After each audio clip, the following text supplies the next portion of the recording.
Il cedimento è da ricondurre a un insufficiente approfondimento dell'interferenza tra la nuova opera e le fondazioni esistenti in violazione delle regole di diligenza nella predisposizione degli elaborati progettuali, e quanto scrive nella sua relazione il consulente Fabio Neri, docente dell'Università di Catania, nominato dal GIP Michela Raimondo per eseguire una perizia sul crollo dell'ex ospedale, l'edificio destinato alla sede universitaria di Via Etanea sotto sequestro dal 15 maggio scorso.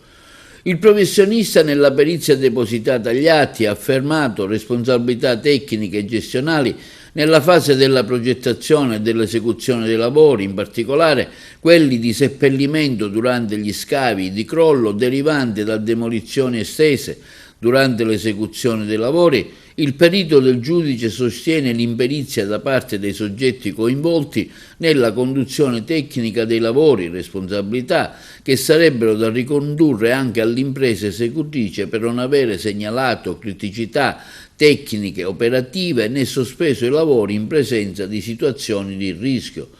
La perizia infine conclude, non riscontrando nessuna responsabilità nel crollo della parete, al responsabile del procedimento dei lavori, al rettore dell'Università di Palermo Massimo Midiri, ai legali rappresentanti delle imprese coinvolte e agli operai.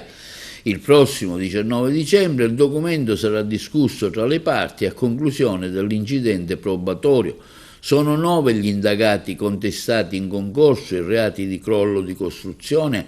e altri disastri dolosi e delitti colposi di danno. La prissa privilegiata sul crollo dell'ex ospedale di Via Atenea quindi è quella dell'errore umano, riconducibile soprattutto allo sbancamento per la collocazione di alcune vasche idriche. 5 le persone offese, tutte residenti o proprietari di abitazione di via Salita Madonna degli Angeli e di vicolo Ospedali dei Cavalieri di Malta.